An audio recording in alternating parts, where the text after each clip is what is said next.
So welcome to our Friday Toolkit on state film commissions. I am so excited about this conversation and our panelists who you will meet shortly. But first, I want to give you all a little bit of context for the conversation that we are about to have. We are talking about film commissions, the state film office in the United States. We're not going to delve into film commissions in other countries. We're just going to talk about the US.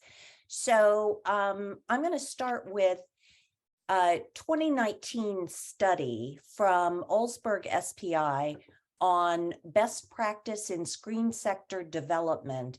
And in that study, they laid out 4 components that are necessary for growth in a jurisdiction.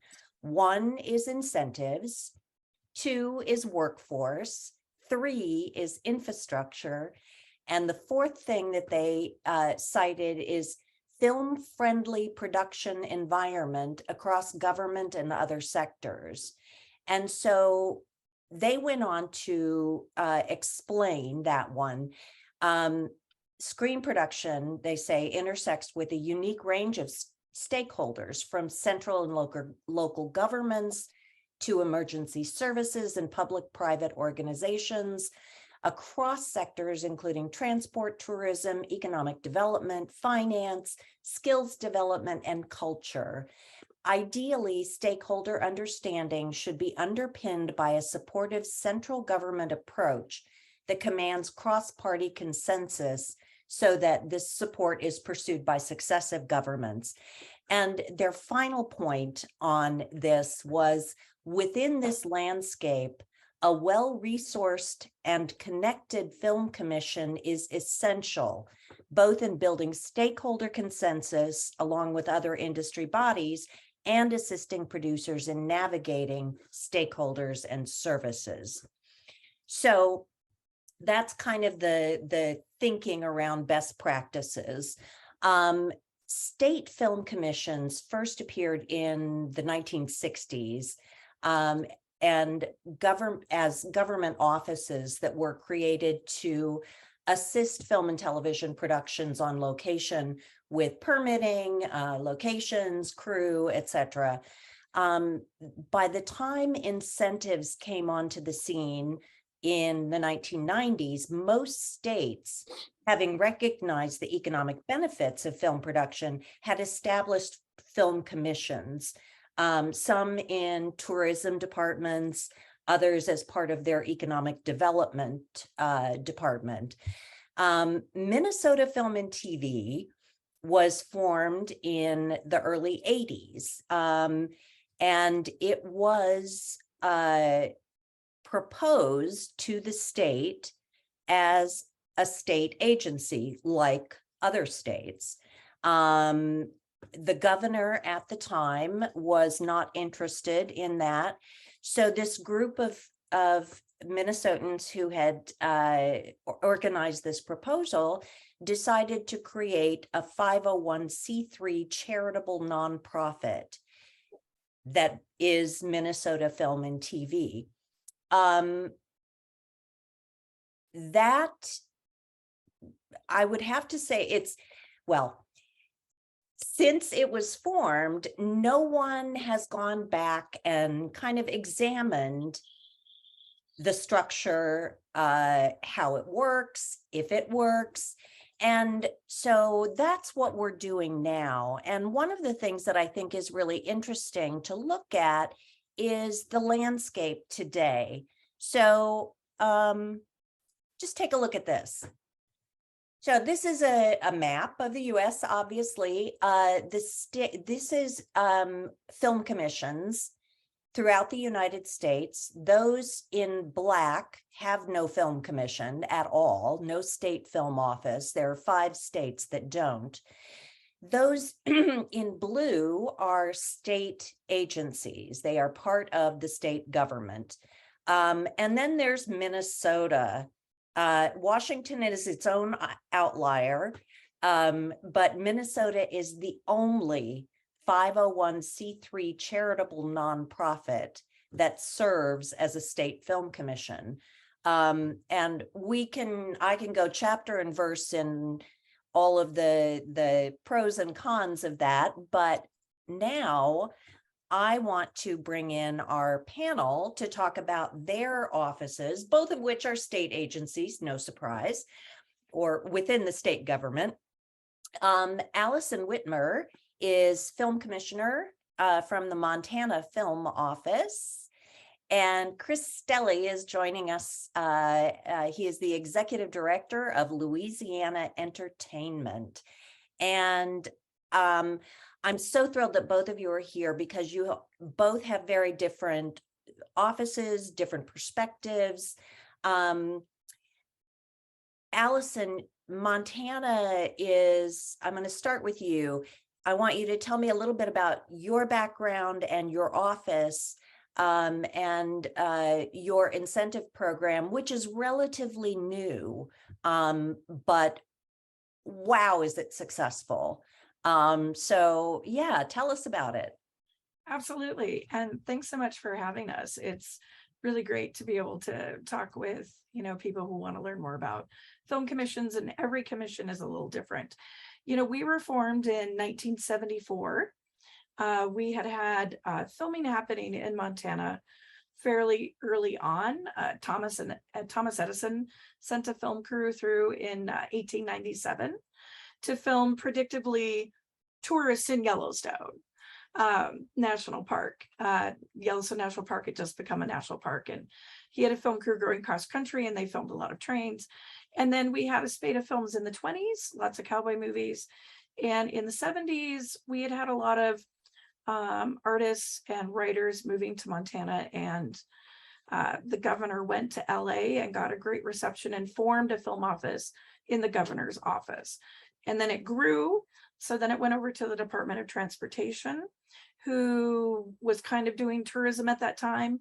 A lot of states didn't have tourism offices, and Montana only had about 500,000 people at that time. So then when they formed a tourism bureau, the film office went with tourism, and now we're in the Department of Commerce. So we're a long established film office, and we are very much a hands-on concierge style film office. We are the fourth largest state with just over 1 million people. So we have a lot of wide open spaces. One of the things I like to say is Montana is a small town with really long streets. So we have to be an expert in all corners of the state. And because of that, we tend to know a lot of people, which is great. And we kind of sometimes have conflicts with our popularity. Like, we have 2 national parks. We share Yellowstone with Wyoming, and then we share Glacier National Park in Waterton with Canada.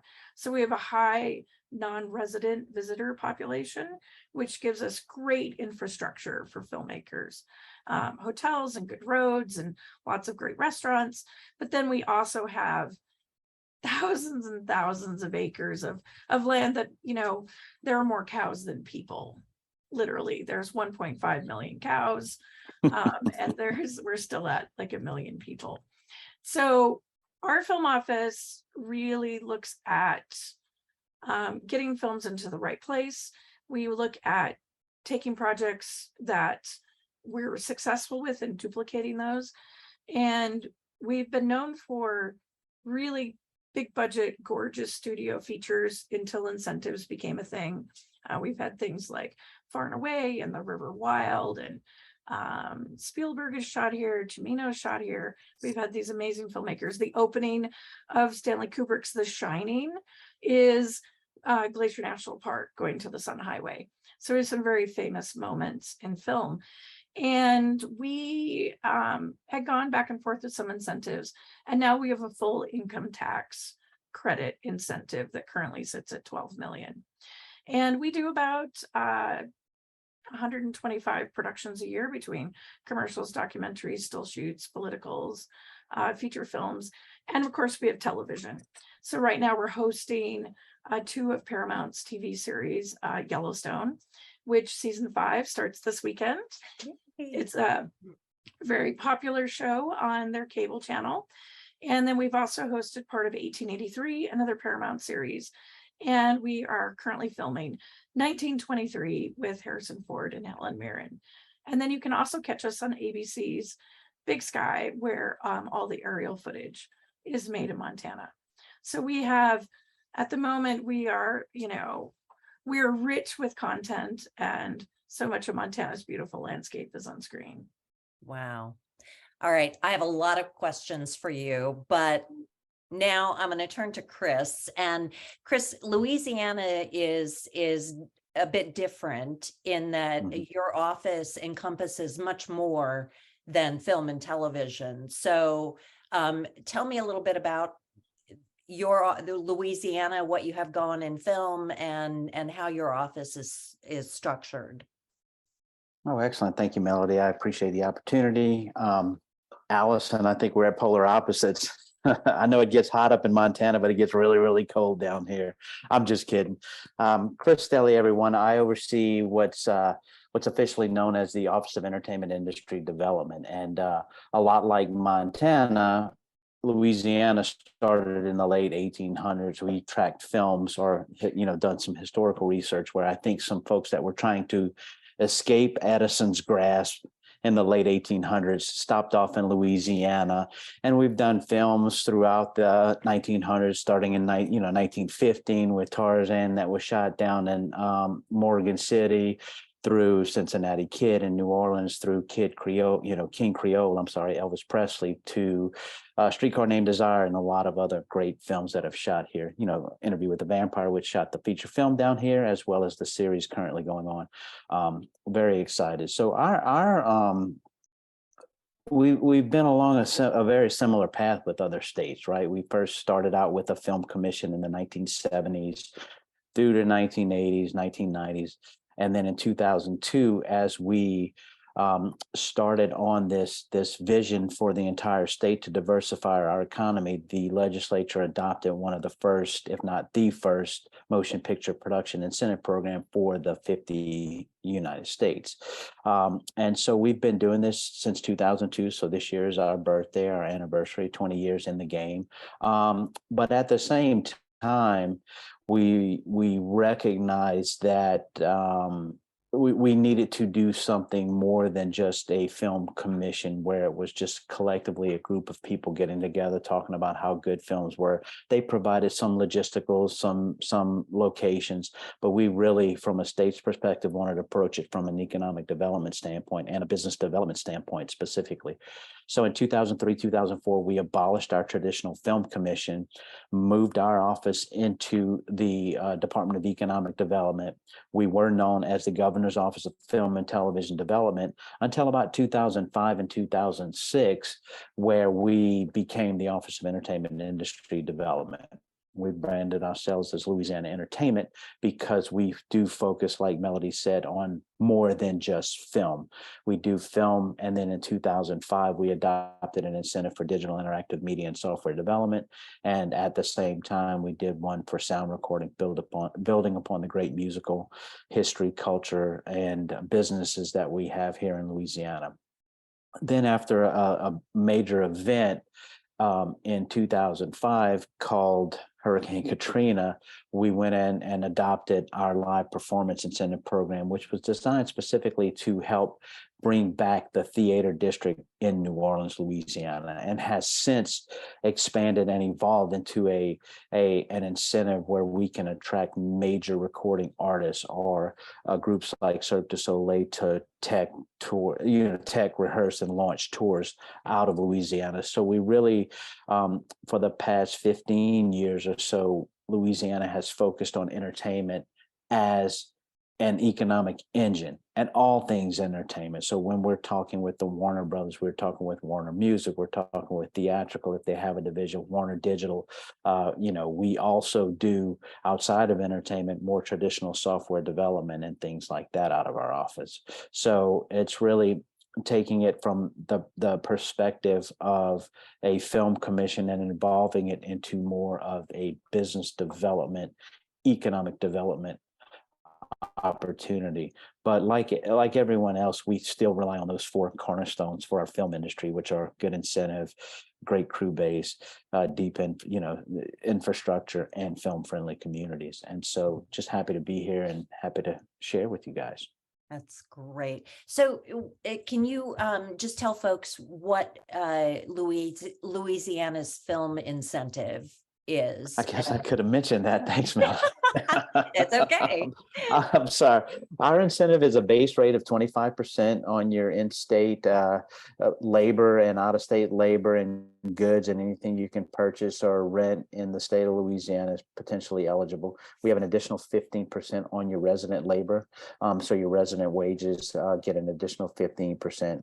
If you decide, we have other upticks. So for example, if you decide to shoot outside of the greater New Orleans metro statistical area, you get an additional 5% on the base, bringing that up to 30%.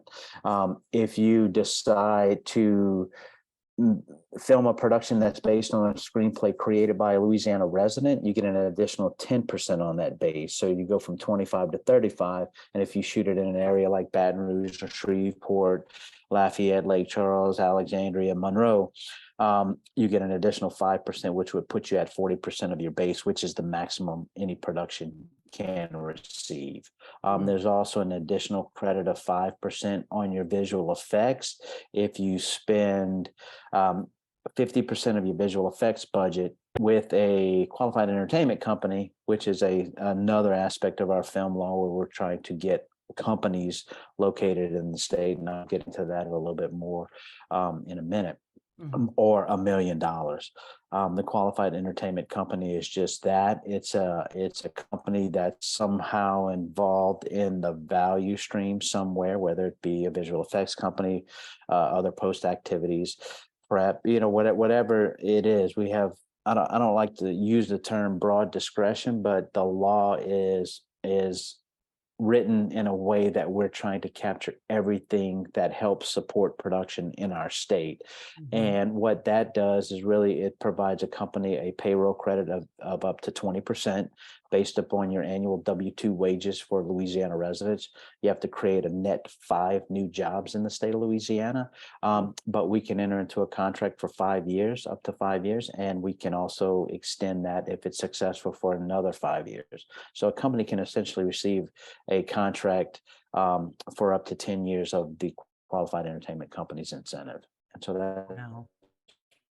that's amazing. And what's the nuts and bolts of? Yeah. What is your estimated economic impact in the state of Louisiana from production? Absolutely. The last time we measured our economic impact in the state of Louisiana, for every dollar in credit that we issue, well over $6 generated throughout our economy. It supports nearly 10,000 jobs, if not more than 10,000 today. We're in the process of getting a new study done because we're required by law to report on these numbers every 2 years. Over $800 million in impact to our local businesses. And so it's a tremendous impact to the state of Louisiana. Yeah. And Allison, same question for you, but also additionally, it's a 2-part question. Economic impact, but also can you tell folks about kind of the journey of your incentive, when it was passed and what happened after? Sure. We have, it's so interesting because our states are so varied, geography and population wise. We have we are also required to report every 2 years. And over the last 2 years, we have gone from about $15 to $25 million in a 2-year period in 2016 to $191 million over the last 2 years. And that's been a massive increase in production for us. And we, that has been tax collections and boots on the ground. And so we've really been able to support our creative economy. And it's been really nice. Now that is kind of a drop in the bucket compared to Chris's world. But 10,000 jobs for us is like Montana's 5th largest city would be 10,000 people. Right. So, relative to Chris, we're in a different little universe. But for us, it's a great way to support our creatives. Yeah. And our tax incentive journey has been interesting. Montana is a state that isn't really a fan of regulations. We try to be a low regulation state. We don't have a state sales tax.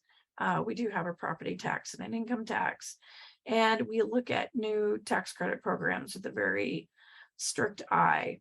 So we had first done a refundable application pool of cash in the early 2000s. And we found that we have a lot of competition from Canada. Chris has the East Coast competition in New York and LA. And for us at the time, our main competition was Canada. And we found that we just couldn't compete with the Canadian incentives. So that incentive expired. And then when I became the commissioner, the filmmakers came back and took 2 attempts to pass a full-on income tax credit, which is very similar to a lot of other states.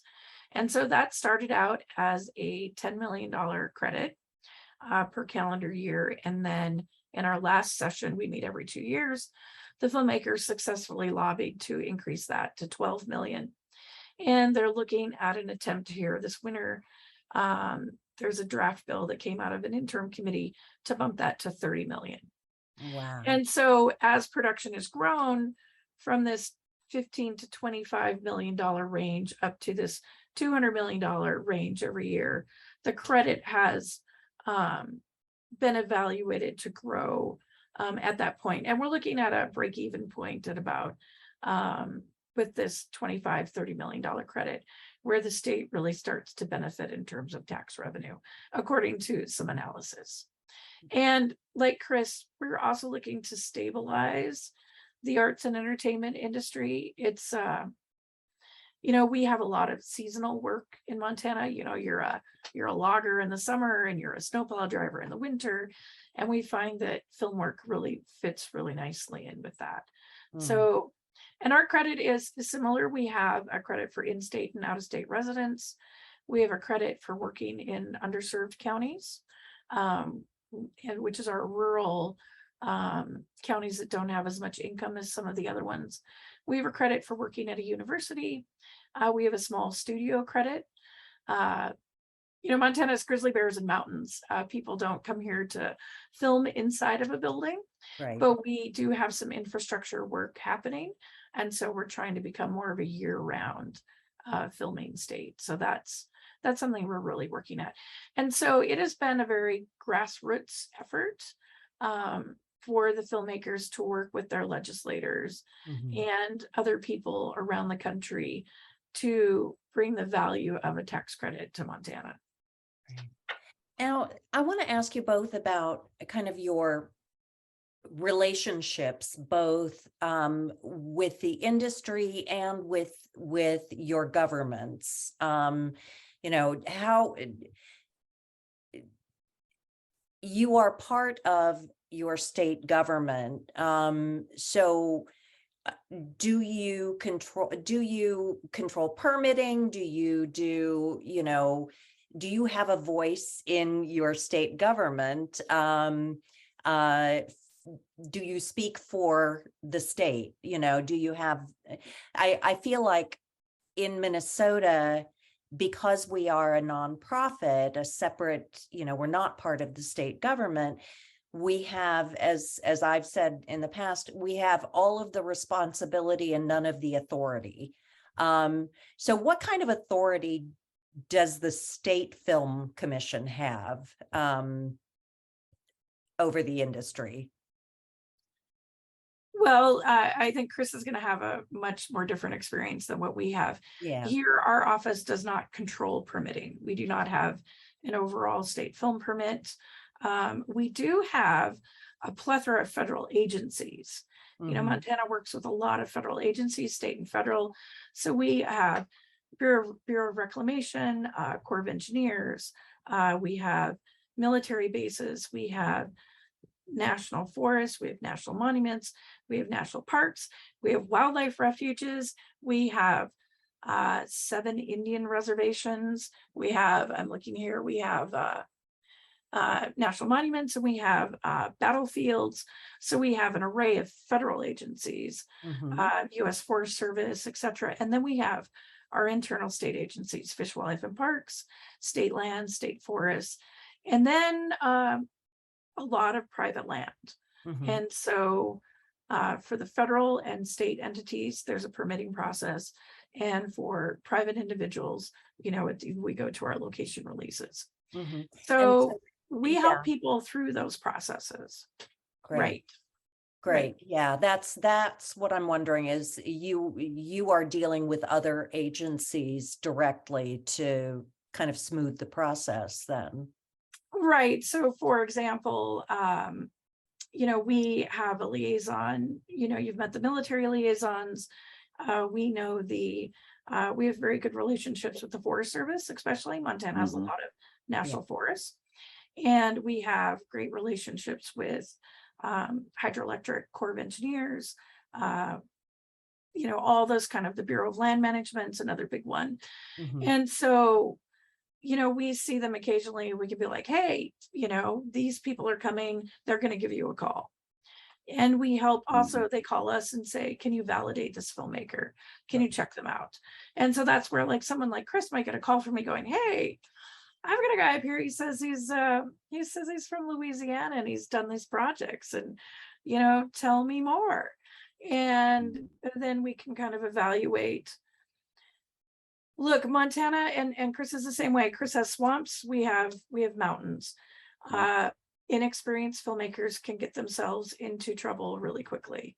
Right. And so if we're going to send a filmmaker into the woods with the grizzly bears in the snow in January, you know, we really want to make sure that we're providing them with the support for them to be successful and come back out in one piece. That's something that's really important to us. So interacting with all those agencies, I'll give you a good example. Yellowstone season 2 or 3 was filming here. We had forest fires. We had really terrible forest fire year. And we were in contact with the head of the Forest Service fire effort through our state agency on a daily basis. So that we knew where the fire was going, and that they knew that there were 400 crew members working in the woods 10 miles away in case they needed to do an evacuation or if they needed to do a retardant drop. You know, we were in constant contact with the location managers and the production and our agency rep and our fire bureau. Because those things, you know, those things can go south in a hurry. I mean, I'm sure Chris has some great hurricane stories, which frankly terrify me. I'd rather have fires than hurricanes.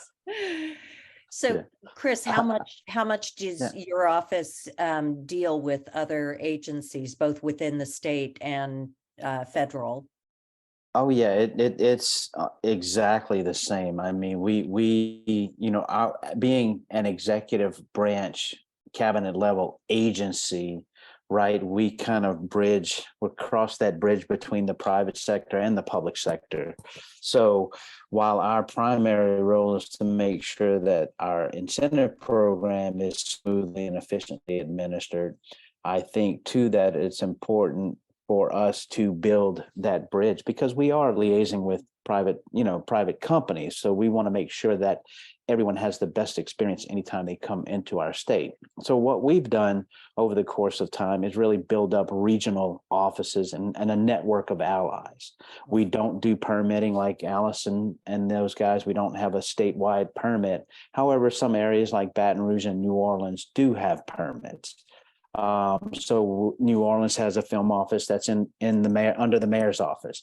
Baton Rouge has a film office that's under the mayor's office. Other areas of our state have offices within cultural recreation and tourism bureaus and economic development offices. So we really try to identify one point of contact for each region so that when filmmakers come in and want to locate in Shreveport, for example, I send them to the mayor's office of economic development. because that's who's taken that mantle. And I think it's important, number one, to make sure that anyone looking to film in Louisiana has the easiest path and cut through the red tape and bureaucracy that some entities can be.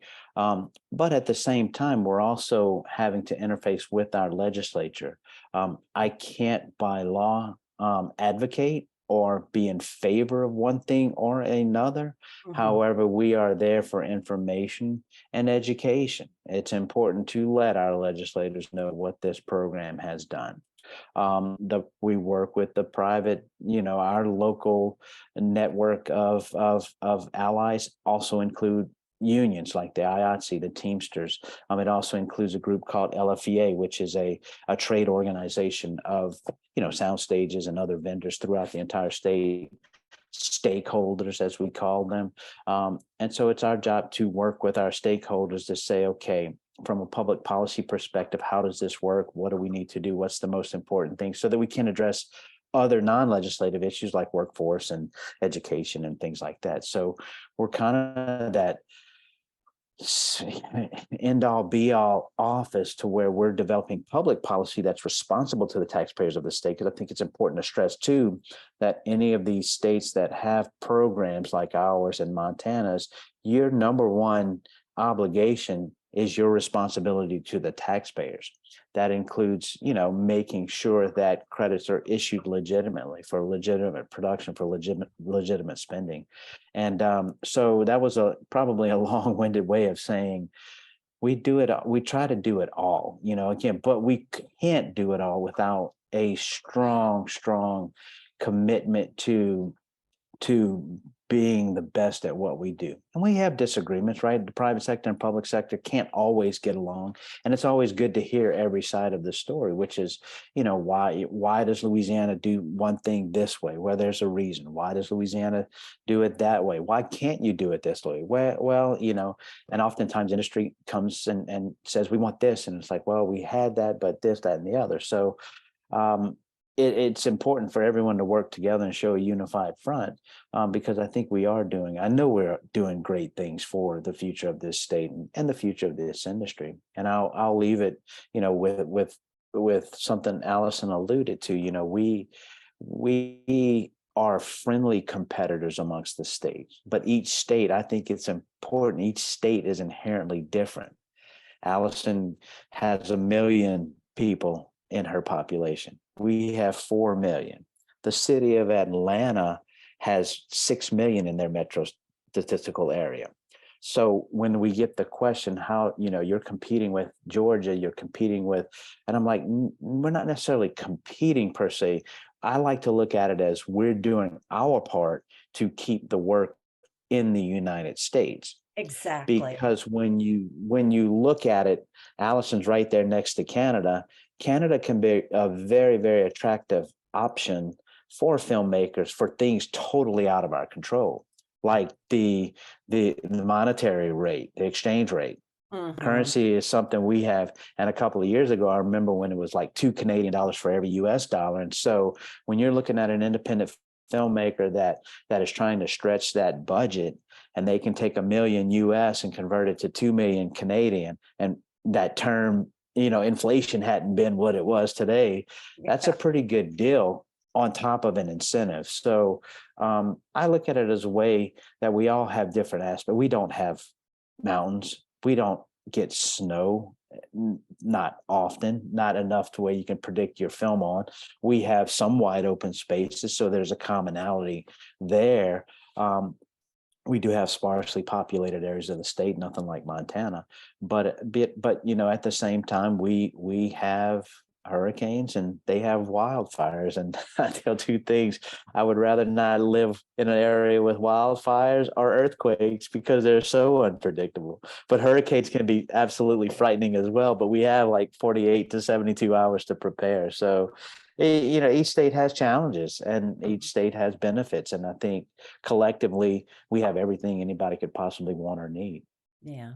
Yeah. And I love your point about the friendly competition among the states. But a lot of folks may not realize that we all, as heads of state film offices, we all talk to each other. Yeah. We all share information, leads, all of that. I think there's no state that is an island and No. doesn't share. That is one of the things that has really, what is really surprised and impressed me when I took this position was just the openness of other film commissioners in the US. And as Jill and Jade and I have worked to try and make changes in our incentive programs and kind of raise the level of professionalism, we have gotten so much assistance from your offices and offices of other film commissions around the country.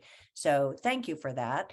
I know we were having some trouble with the chat. My apologies for that, but I think it's open now. If Jill, are you seeing some questions come through? Yes, of course. Now they're all flying in. Yeah. The first question that came through is, what's the staffing budget for each commission? We're part of a larger state agency. So I have a dedicated film person, a dedicated digital person, one business development manager, one live performance and sound recording specialist that is currently unfilled. And I've got a marketing manager. I've got 7, and I've got one position that's empty. So we come from a larger budget.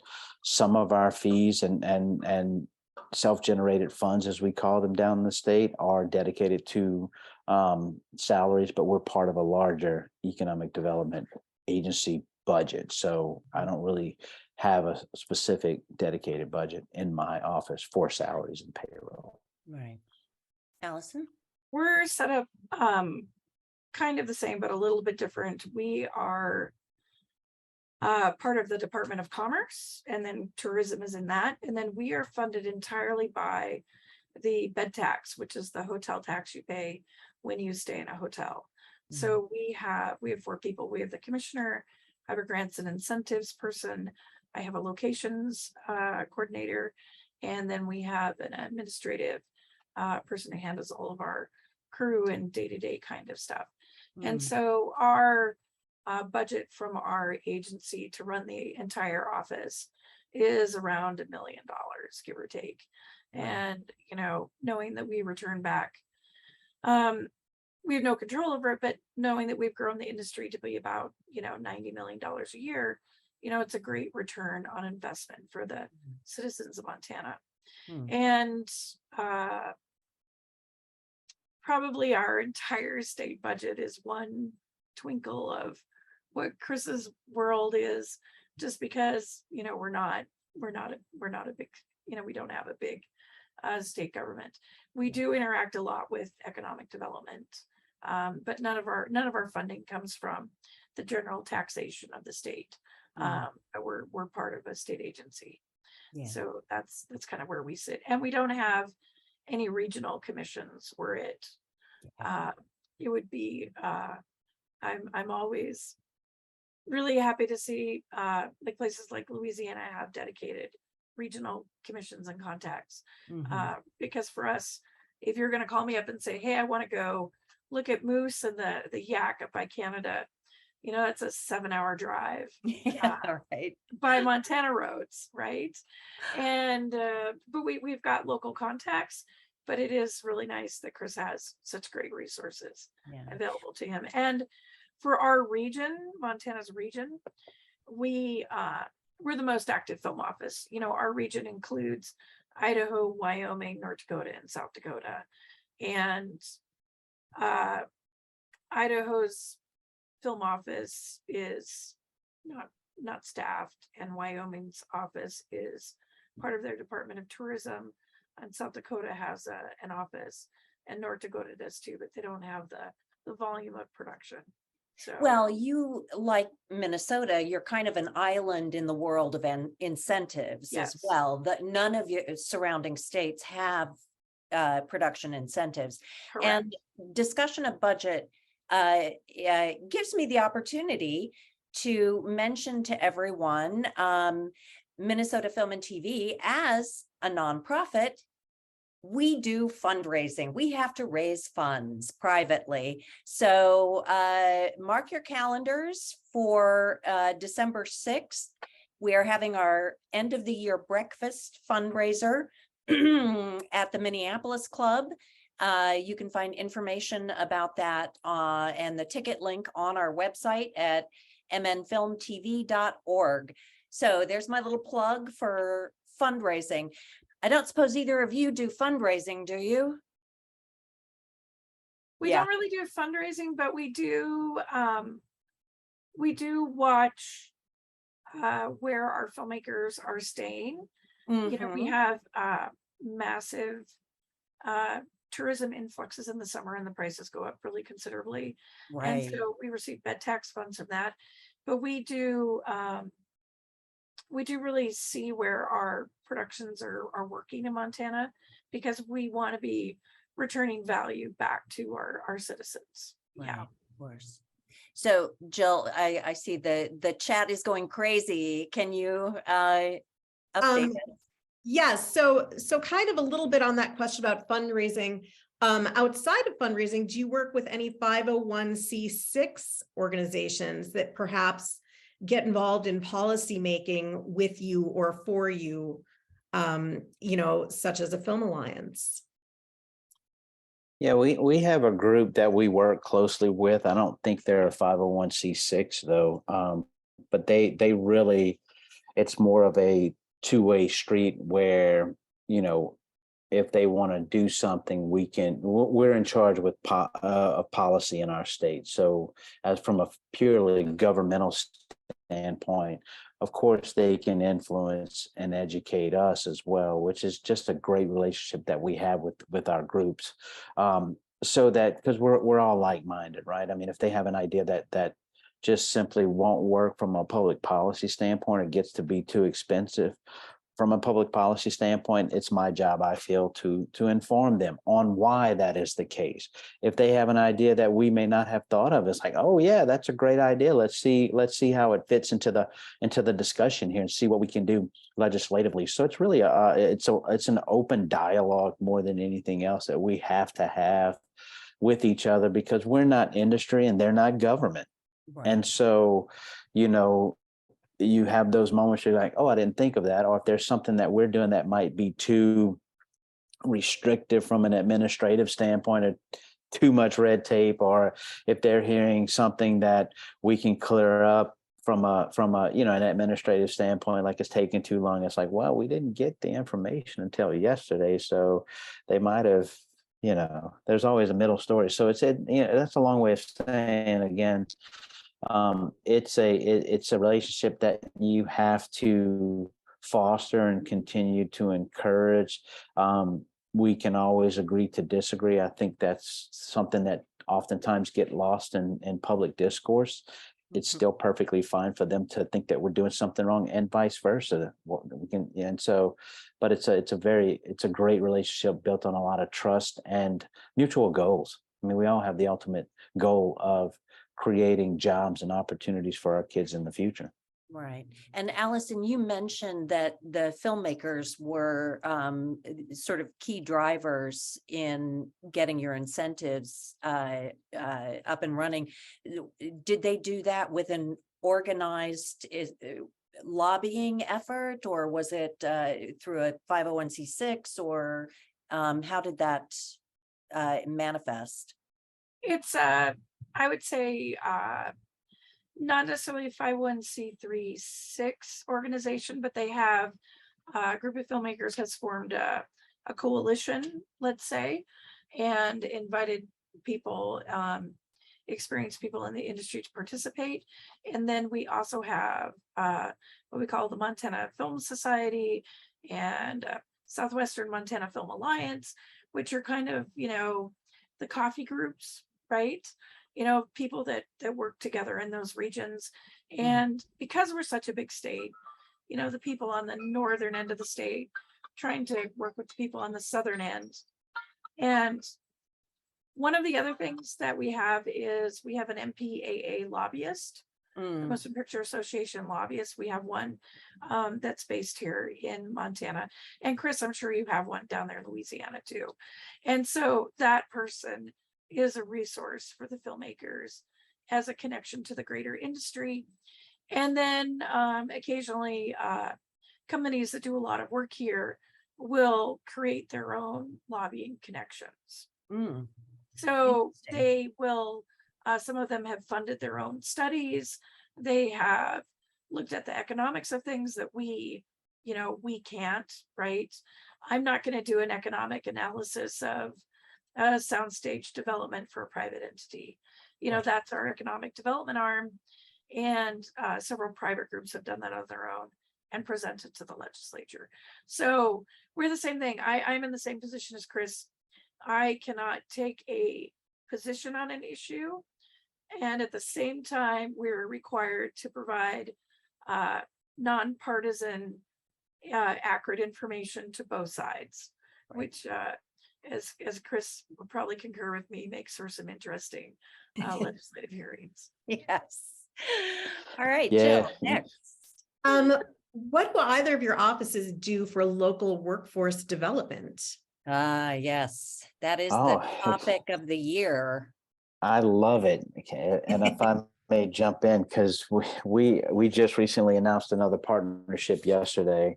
So in 2017, what we were able to do with our legislation is create an entertainment development fund that is technically not taxpayer money, but it's built off the work and the activity within our incentive program. It's a 2% transfer fee for every credit that is transferred back to the state.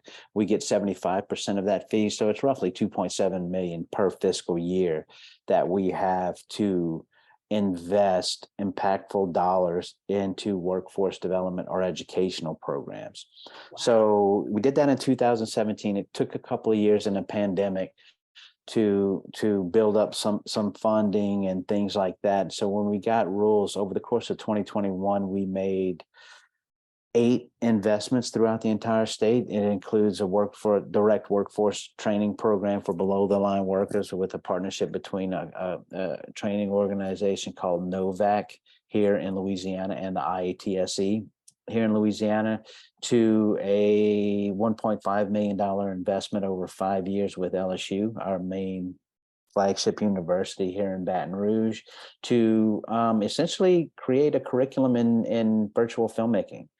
They have a volumetric stage that they were able to build with this investment, and after 5 years, they anticipate that will be a fully sustainable curriculum. And I'm still proud to say that is the only curriculum that I'm aware of in the entire United States that a major university is offering.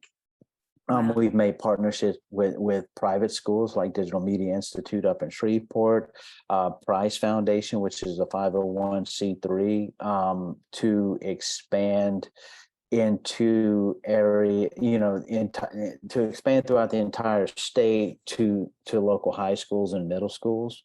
Again, trying to capture all ages and all opportunities that we have. To one that we announced yesterday with the University of Louisiana at Lafayette to create again some specialized VFX using some of the latest greatest technologies. So we are making some really exciting investments in workforce development and education, and creating partnerships that allow us to be better, to provide for some sustainable future in these industries, and to address current workforce needs, because the pandemic created such a large gap in the content creation stream that the demand for content and creative content specifically has just grown at an all-time high.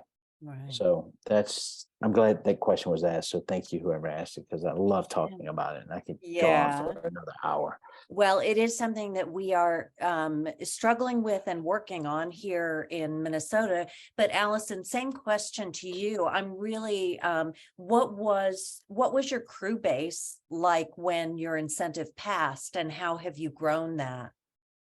So we are, I have to say, Chris's programs are incredible. I mean, the Novak, the motivation that they've had to create a year-round industry and the support for that, Yeah. and the people that can participate that as a career, you know, that's something that's a goal of ours. And we don't have a large crew base that's able to do this work year round, right? but you Because- incentivize some of your below the line Right, we do non-resident. incentivize below the line, and then we have been able to work with, and I'm sure Chris has had this too, the government funding out of workforce training and the pandemic funding has allowed us to create, through another state agency, free, accessible training programs for production assistants and extras, right? Mm. The basics of this is what happens when you go to a set that isn't people who you already know. This is how you make it past your first day. Because we have a really great skilled workforce that can drive trucks and build things and haul things up a mountain and find you that trained grizzly bear and get you a 4-wheel drive vehicle, but they're not necessarily up on, you know, the latest rules and regulations or how Los Angeles does paperwork, or you know, how things are done in the greater industry. They're very competent in the trades, but when you specifically apply that to the industry, we wanted to bridge that. Right. So we are much farther back in the process.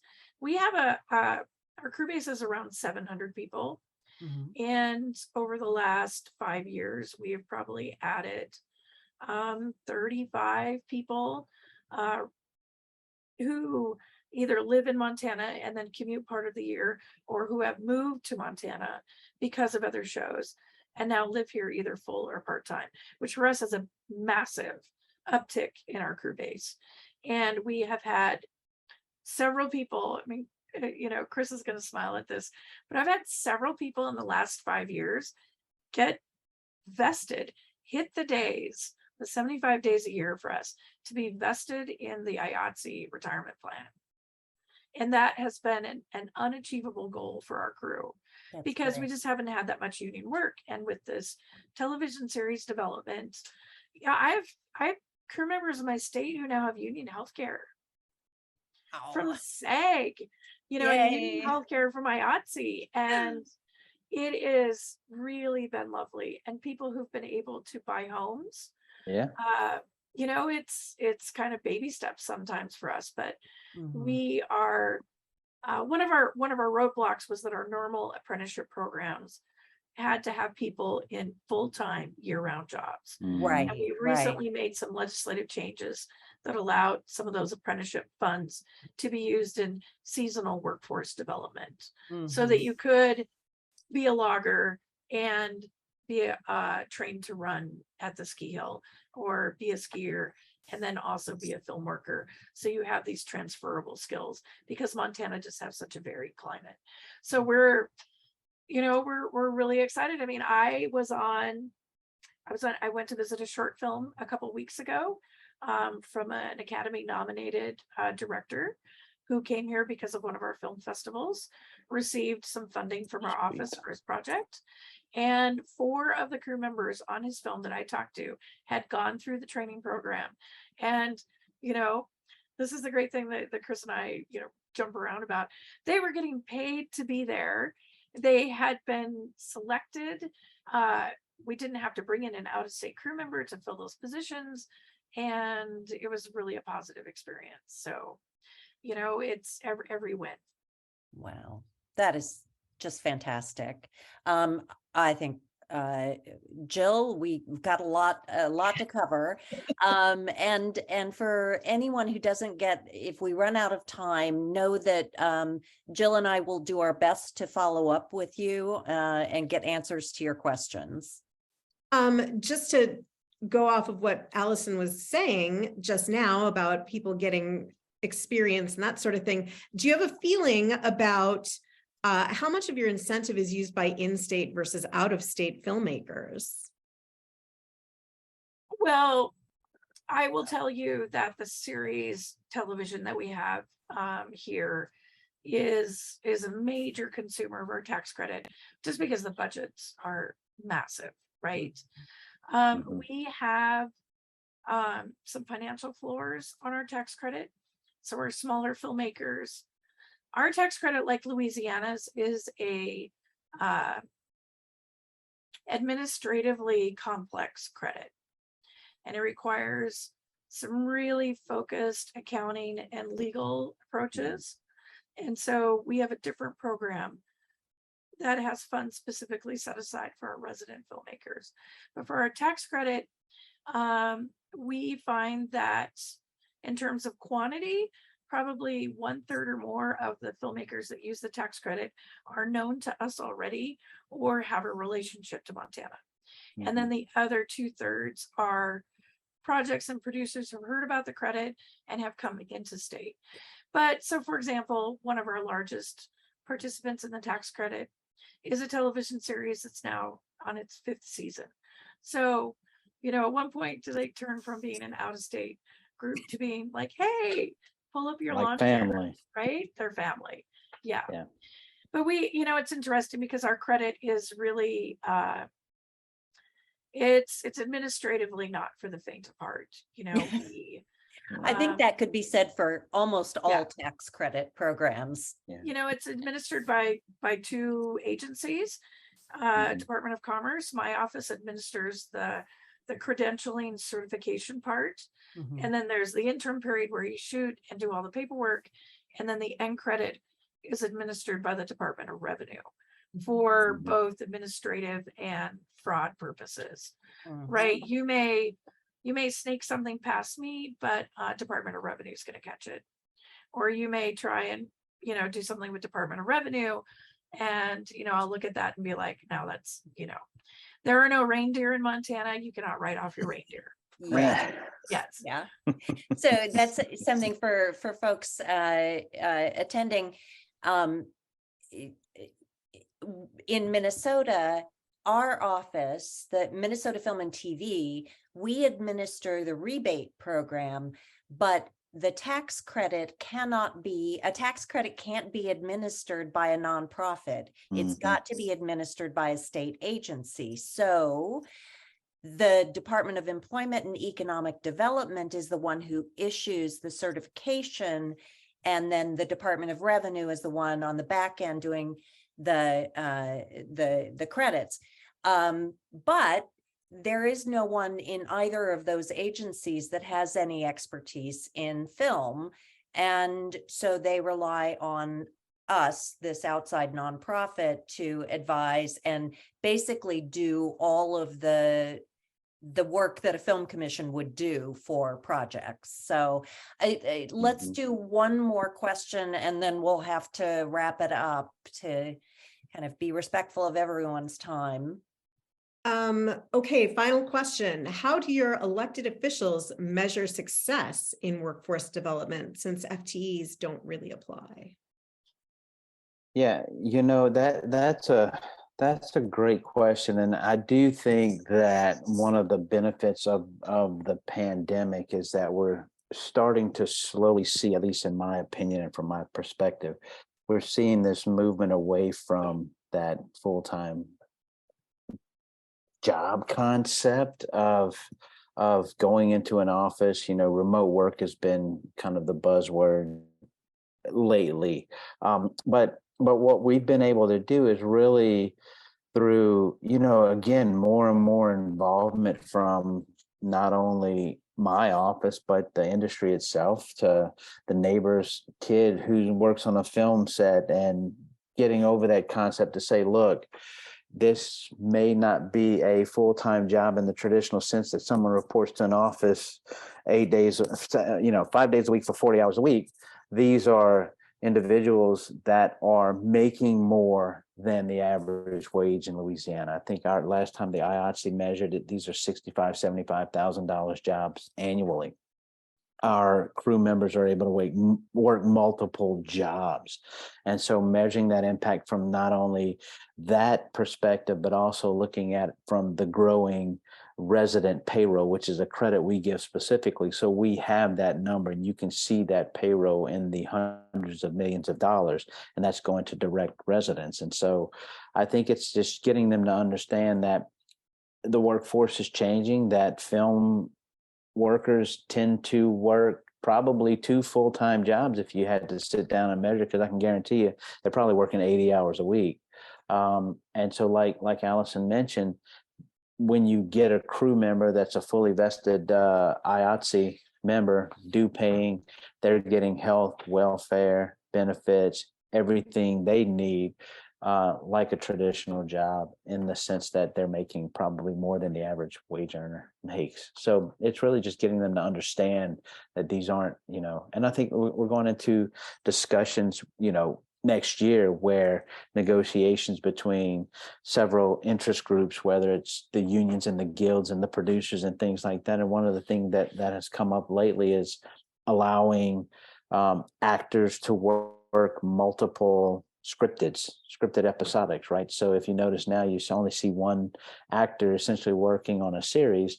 Now the SAG is trying to get the ability to have their actors work multiple jobs. So you might see the same actor over multiple series, which is a very interesting concept. So I don't know if that felt like it was rambling. I'm sorry. No, not at all. That was great.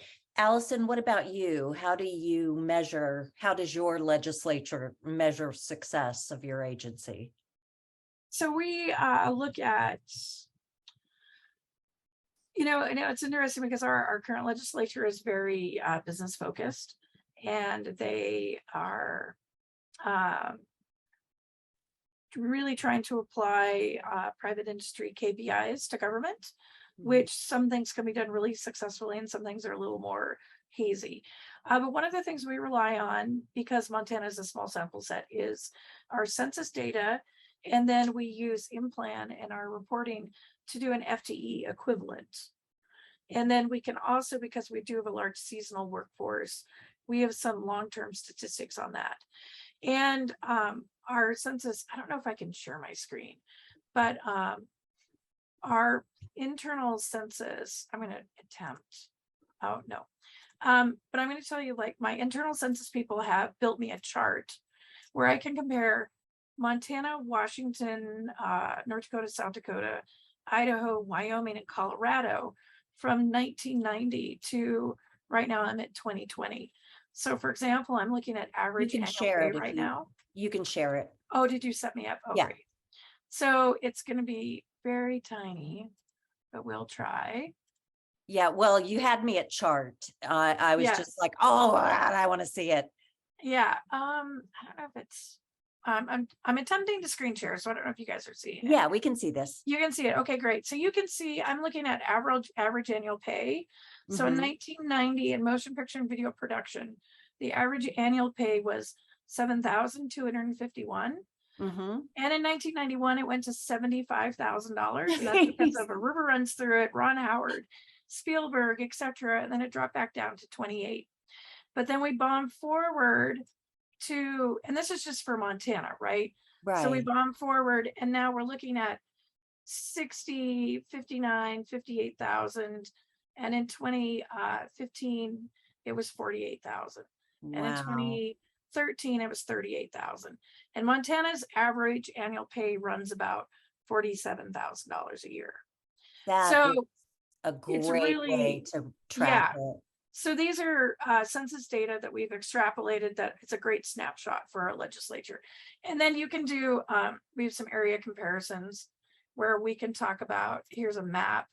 So we're talking about, we can talk about average annual pay, and I can show you how it looks graphically.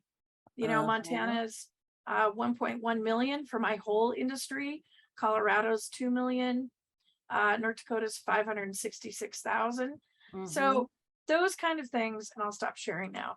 Those kind of things are some data points that because our census researchers are in Department of Commerce, that are graphically able to be illustrated. With a, because we are such a small sample size, there are some variations, but we can show the effects over time. And that is something that our legislators can see. And then with our 2-year report, we do a county by county breakdown where we can show one of the requirements is you have to report I don't know if Chris does this because it might get a bit cumbersome, but our people are required to report the name, county of residence, and how many hours they worked for every Montana resident they hire. And then it does an automatic calculation, which will tell us how much wages per county for the entire tax credit year happen. And, I think our wages have ranged from, $250 to, 7 or 8 million. Right. So, and some of our counties don't get a lot of film work. So, they're not, but we have an automatic calculation in our tax credit submission form that everyone fills out, that revenue has these automatic calculations. So we're attempting, right? Yeah. It's, Yeah.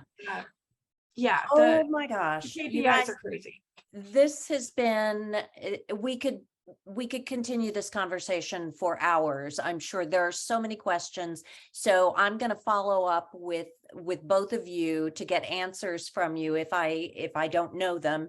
And to everyone, we will continue this conversation in Minnesota about Minnesota, because I think it's an important one we need to have before our new legislature goes into session in January.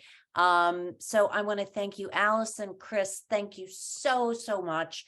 This has been a fantastic conversation. Everyone have a great weekend, and we will all talk soon. Thank you. Thanks. Thank y'all so much.